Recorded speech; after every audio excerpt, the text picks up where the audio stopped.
But at the end of the day, this idea that black men are inherently sexist, are inherently misogynist, are inherently toxic, that's no longer going to fly.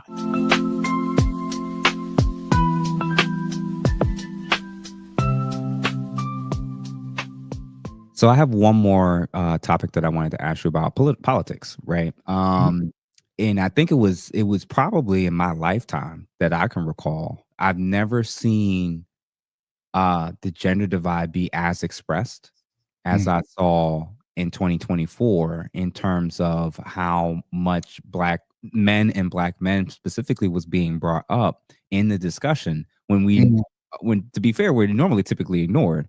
mhm. Men in general and especially black men and politically, it's usually about what's the percentage of what white people are going to go and also black women specifically, and then most of the other demographics they're not really too focused on, especially in regards to black men. Um, how do you think? What did you notice, and how did gender play a significant role in the election and in our politics last year and bleeding into this year? Mm. Well, I think the push for Kamala within the black community and within the Democratic Party was heavy. Black men, I think, took kind of a neutral stance in certain respects. I think um, even though voting black men were the second highest numbers to support Kamala's presidency, which is something that black women, in many respects, were started denying the moment Kamala Harris was picked as the front runner. We started to see black women in high level positions already saying black men are going to ruin it for us. Black Mhm. men.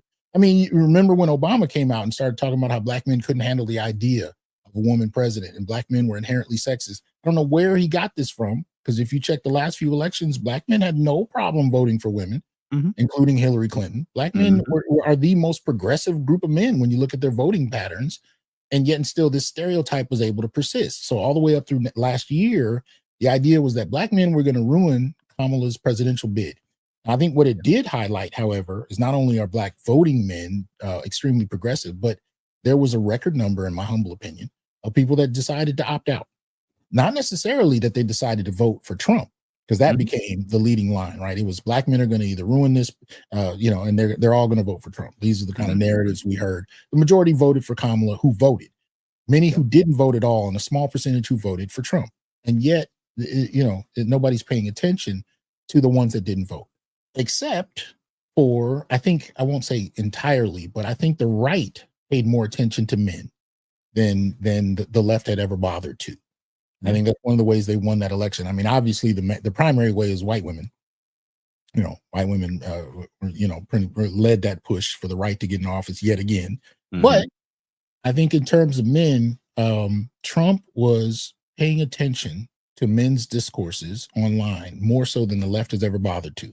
The left is still villainizing men and black men in particular, and they're just starting to figure out that this is not working for them. Right?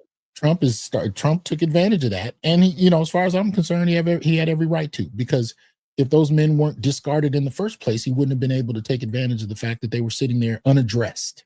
Right. 100%. So as far as that's concerned, I think in terms of gender, this idea of the woman president had to take a back seat to qualification, had to take a back seat to who people thought could handle the office. I ran into very few people that were confident about Kamala's ability to do so, Mm. and for that they were punished. They were dismissed as misogynists and sexist and so on and so forth, just on the basis of making those kinds of critiques.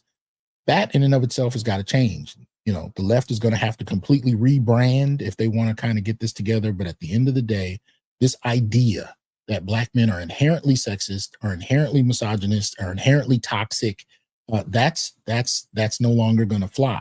Nope. And black men are starting to retreat from participating in higher and higher numbers because they're not Mhm. being heard, and they're not being thought about, they're not being addressed. And that's one of the reasons I created the Black Male Political Agenda, because I wanted people to have talking points. If somebody puts a mic in your face, you know what I mean, and asks you what are your political interests, I want you to have a list that you can pull from. You may not agree with everything on the list, but I guarantee you, as a man, you'll find something in there that you will agree with.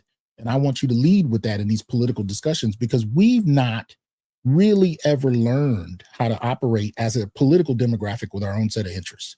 Mm-hmm. We watched women develop theirs. We watched Black women develop theirs. We never developed our own. And I Very think true. when you talk about Ice Cube and that interview he did with Cocktails with Queens or whatever it was, Yep. Yep. that was a pivotal moment.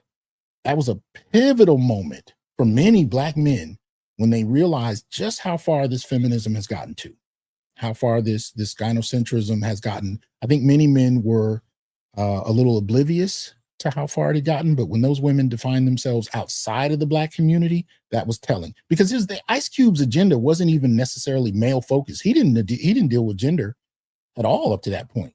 He invited them to help write the gender component of his plan. He didn't have one.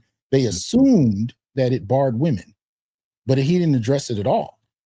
So if you compare his to the Black male political agenda, he wasn't dealing with gender, be it male or female focused. Facts. So that being said, that was a pivotal moment. I think that and Kevin Samuel's death were two of the most impactful moments. I call it Black masculine's turns. It's moments where men stepped back and said, "Wow." You know what I mean? Because when Kevin died, and this, that you had women throwing parties, you had women celebrating, celebrities, everyday women celebrating that man's death. Even men that didn't agree with Kevin and took issue with Kevin were still taken aback at the glee that they saw at his death. That was the moment where Black men were like, there's something else going on here, that goes beyond what we're talking about. And keep in mind, Kevin was actually trying to repair the Black community. Mhm. He was trying to reinstate marriage. Contrary to the stereotypes, that was his fundamental goal. He was really trying to get marriage back on track in the Black community. So if you're going to celebrate his death and then turn around and tell Ice Cube that Black women are a separate demographic in and of itself, these kind of fissures are only expanding in that respect. And, it's reached a fever pitch, in my humble opinion, with this Trump-Kamala election. Mm-hmm. And I think afterwards, we're seeing repercussions that we're going to see for the next decade that are going to impact the Black community in a large way, in a tremendous way, positive or negative. But it's a product of this kind of solipsism that we're seeing, where community no longer means what we thought it meant. The major Black masculinist turn is that Black men have been functioning like the Black community is still in 1970s, and Black women have functioned along the terms of what advances them as a group. It's only been in the last 5 years that Black men are realizing how much of a gulf there is between the two. Mm-hmm. Up until Kevin and COVID, I think between those 2 points, I think many Black men were we just kind of took it like, this is where things are. We're still a community, we're still this and that. Those moments kind of shocked people especially Black men, into realizing this is very different than I thought it was. Yeah. And I appreciate you highlighting both those key, like, recent watershed moments. And a lot of the guys that are still asleep, I don't think that they realize if what was it, like 87% or something high with Black men that voted for Kamala. Somewhere, yeah, I think so. Some high Yeah. 80s or whatever. Yeah. And they got that much of the vote from Black men. Yeah. Y'all, for those who voted for her and those that showed, the reason why I decided to switch your party affiliations and become an independent last year, specifically, is because I knew what was on the other side, especially if she lost. It didn't matter if y'all had voted 99%. It didn't matter. You were still going to be blamed some way, somehow. There were, like you said, there were Black men that just didn't vote for either side, which means, they didn't give a vote to Trump. And they were still going to blame you. And that meant that even if we get almost 90% of the vote from that population, if we lose, and even if you did vote or if you didn't vote for anyone, we were still going to blame you. And the reason is because we feel like we own you. Yes.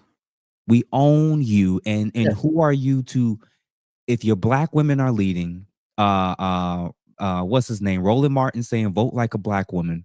Follow and listen. Black women are ones that's always supposedly saving democracy. Listen to and be led by your women. And if she doesn't win, we're going to blame you anyway. Mhm. And I realized all the misandry that was happening leading up to that point with Yes. Barack Obama, Michelle Obama, all the different folks that had something to say about what's wrong with black men and black men are this and black men are that. It wasn't that Trump had the most amazing strategy. His Mhm. strategy was just the antithesis of what they were offering.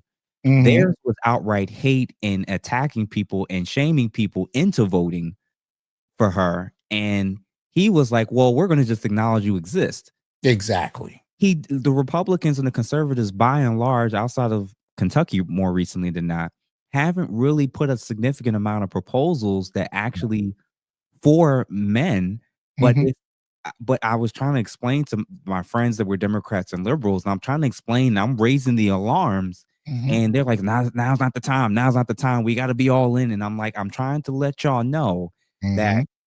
the messages and what y'all been communicating, not recently, but in general, and who you're propping up, you're communicating, whether you realize it or not, that the future is female Mhm. and men are an unnecessary annoyance that we just need your votes for. We ain't gonna give you no Exactly. specific policies, and we're Exactly. not gonna really cater to y'all. And the fact that you're even acknowledging and saying that there's issues, what about they always go back, what about women's needs? What about women's issues? And I'm like, y'all do realize that if one side's completely ignoring or demonizing men, Mhm. and the other side just functionally just acknowledges their existence, Exactly. it's going to be an easy choice for all men that have high levels of testosterone. Mhm. It Yeah. wasn't it wasn't a hard choice for a lot of men when Mhm. they looked and saying, especially white men.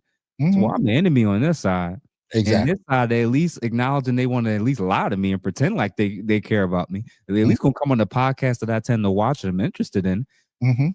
And I'm realizing now in hindsight, and then right after the election, what's the one thing they did? Let's spend a few $1 million to Right. study Right. and get some consultants to discuss our male agenda and what went wrong in terms of our messaging with men. And Mhm. that again let me know all I need to know. It's no different when they spend the money on studies about reparations. It wasn't going to lead Right. towards anything. Not going anywhere. Yeah. It wasn't going to lead towards anything, man.